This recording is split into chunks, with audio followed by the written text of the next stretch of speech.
Hello friend, welcome to our channel continue study. Friend, आज हम लोग बीपीएससी शिक्षक भर्ती 2.0 के लिए हिस्ट्री के टॉप 50 क्वेश्चन को देखेंगे। यह इसका पार्ट 2 होगा। इससे पहले हम लोगों ने हिस्ट्री का टॉप 50 प्रश्न को पार्ट 1 में देख लिया है। आज हम लोग टॉप 50 प्रश्न जो देखेंगे हिस्ट्री का, जिसका यह वीडियो नंबर 2 होगा, यानी पार्ट 2 होगा। ठीक, इसमें आपको हम ये जो आपका क्लास है वो आपको 1 to 5 जिसका एग्ज़ाम होने वाला है और 11-12 का जो एग्ज़ाम होने वाला है इसके लिए बहुत ही महत्वपूर्ण होने वाला है, क्योंकि इसमें जो भी सारे प्रश्न है सभी के सभी प्रश्न जो है वह एनसीईआरटी पर बेस्ड ही प्रश्न है, जो आपके 11-12 के लिए बहुत ही महत्वपूर्ण है। यानी 11-12 से उठाया हुआ आपका एनसीईआरटी के हम लोग आज टॉप 50 प्रश्न को देखने वाले हैं, जो आपके एग्जाम के लिए बहुत ही महत्वपूर्ण होने वाला है। तो वीडियो शुरू करने से पहले आपसे एक छोटा सा रिक्वेस्ट है कि अगर आप हमारे चैनल पर नए हैं या आपने अभी तक हमारे चैनल को सब्सक्राइब नहीं किया है तो ऐसे ही महत्वपूर्ण वीडियो पाने के लिए हमारे चैनल को ज़रूर सब्सक्राइब करें, और वीडियो अच्छा लगा तो इसे लाइक और शेयर करना ना भूलिए। तो चलिए समय ज़ाया न करते हुए जल्दी से हम लोग 50 प्रश्न को देखते हैं, क्योंकि आपका एग्ज़ाम अब बहुत नज़दीक आ गया है। पहला प्रश्न बोल रहा है, 51 नंबर प्रश्न बोल रहा है, मुगल सम्राटों में सामान्यतः महानतम सम्राट माना जाता है। तो बताना है कि किसे महानतम सम्राट माना गया है, तो अकबर को, जलालुद्दीन अकबर को, यानी ऑप्शन ए इसका सही उत्तर हो जाएगा।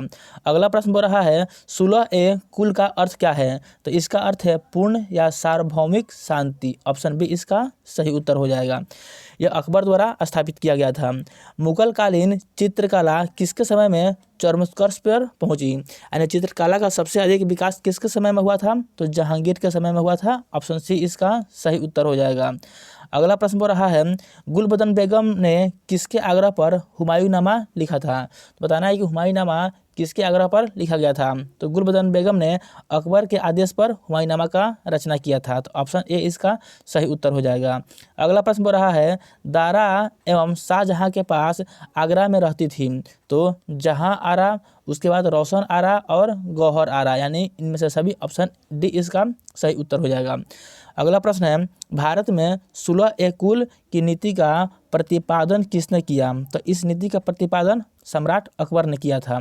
तो अकबर इसका सही उत्तर हो जाएगा ऑप्शन बी। भारत का अंतिम मुगल शासक कौन था, तो भारत का अंतिम मुगल शासक बहादुर शाह जफर थे। ऑप्शन डी इसका सही उत्तर हो जाएगा। अस्थाई बंदोबस्त से जुड़ा था, तो अस्थाई बंदोबस्त से लॉर्ड कॉर्नवालिस जुड़े थे। तो ऑप्शन सी इसका सही उत्तर हो जाएगा, लॉर्ड कॉर्नवालिस।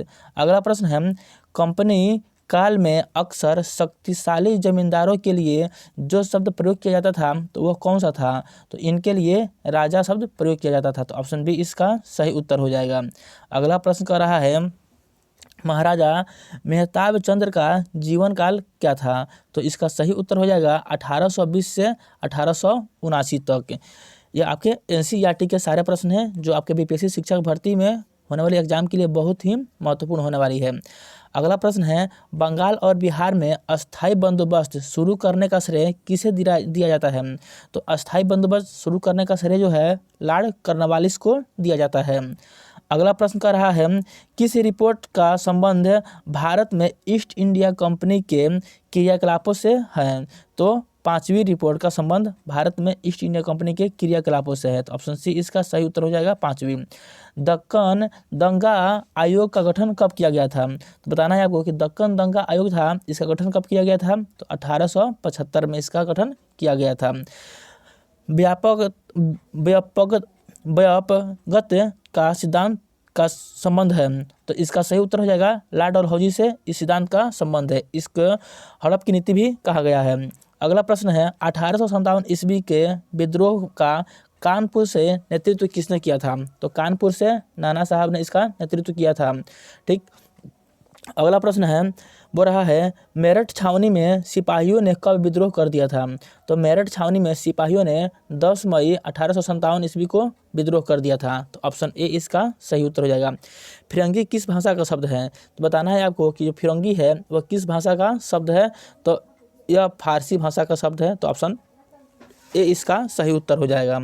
1857 की क्रांति के दौरान सागर एवं आसपास के क्षेत्रों में किसने अंग्रेजों को परेशान किया था, तो बख्त वली और मर्दन सिंह और बोधन औद दोवा, इन सभी ने क्या किया था, परेशान किया था। तो ऑप्शन डी इसका सही उत्तर हो जाएगा। अगला प्रश्न है वो रहा है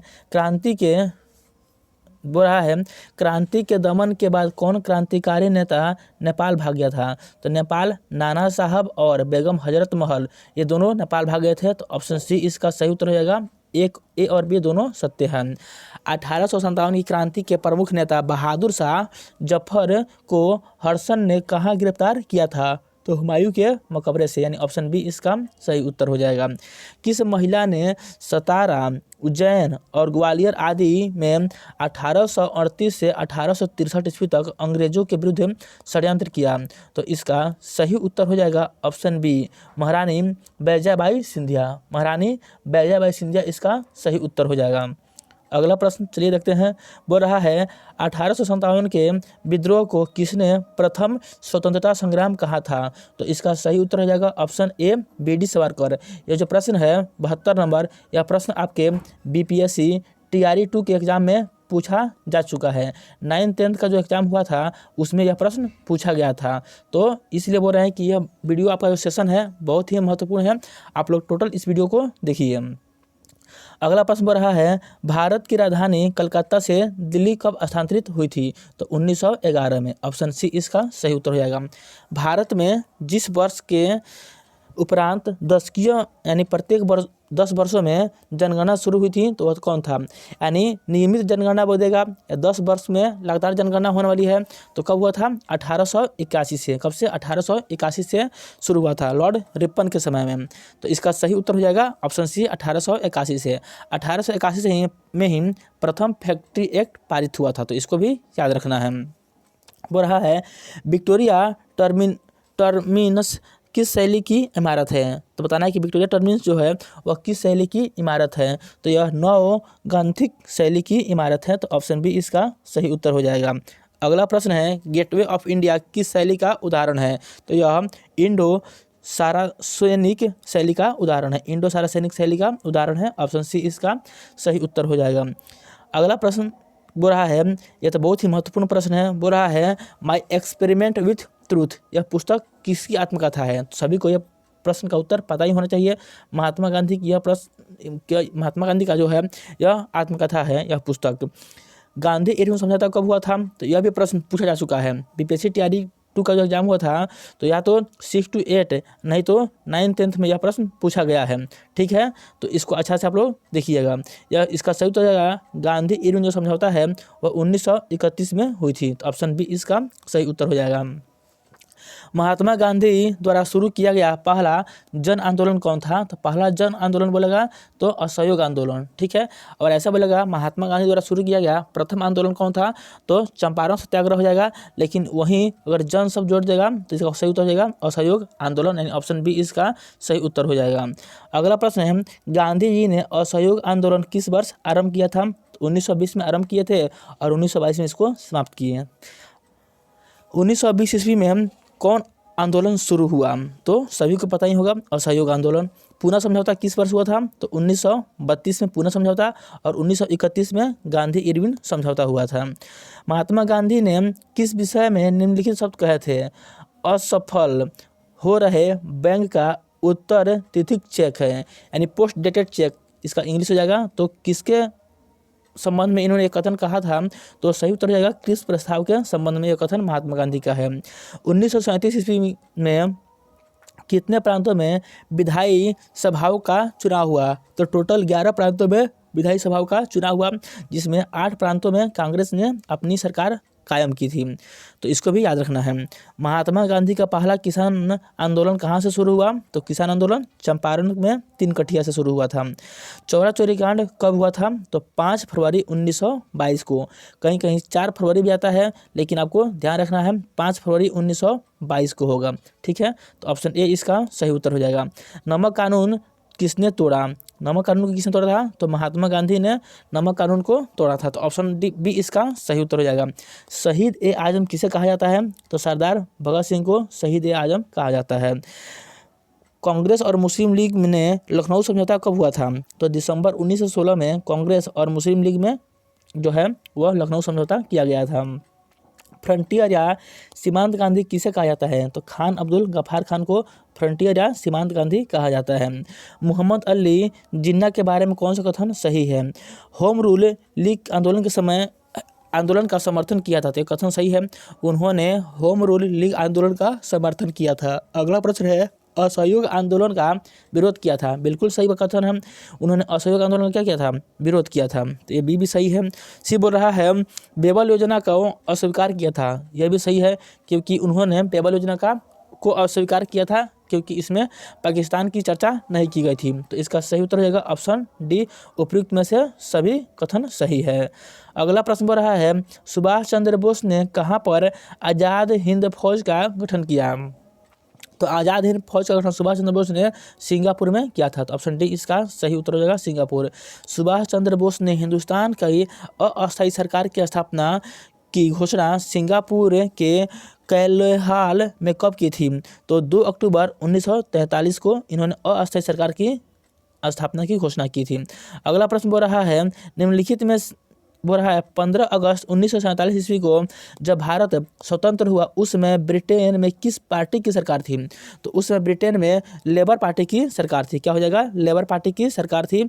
और उसके प्रधानमंत्री कौन थे? तो उसके प्रधानमंत्री क्लेमेंट इटली थे। तो प्रधानमंत्री का भी नाम याद रखना है। और किस पार्टी की सरकार से थे हुए? तो लेबर पार्टी से थे। अगला प्रश्न है, कांग्रेस की स्थापना कब हुई थी?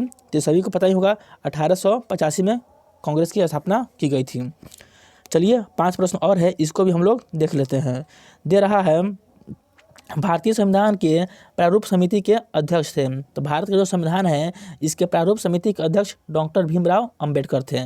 संविधान सभा के अध्यक्ष थे, तो संविधान सभा के प्रथम अस्थायी अध्यक्ष सचिदानंद सिन्हा थे, लेकिन अस्थायी अध्यक्ष बोलेगा तो डॉक्टर राजेंद्र प्रसाद हो जाएंगे। तो ऑप्शन ए इसका सही उत्तर हो जाएगा। मुस्लिम लीग ने कैबिनेट मिशन की संवैधानिक योजना पर कब स्वीकृति दी? तो मुस्लिम लीग ने कैबिनेट मिशन का जो संवैधानिक योजना पर स्वीकृति 16 जून 1986 को दिया था। कब? 16 जून 1986 को दिया था। अगला प्रश्न बोल रहा है, 24 जनवरी 1950 को संविधान सभा के कितने सदस्यों ने संविधान पर हस्ताक्षर किए थे?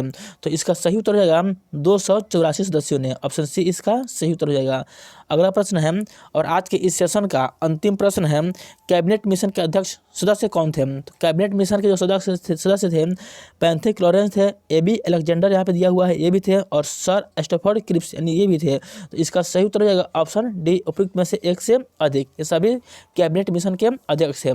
तो फ्रेंड, यही आज के इस सेशन का 50 टॉप आपके हिस्ट्री के प्रश्न थे, जो आपके 11th और 12th के NCERT, किस बुक का? NCERT से संबंधित आरटी का ही प्रश्न था, जो आपके एग्जाम के लिए बहुत ही महत्वपूर्ण है।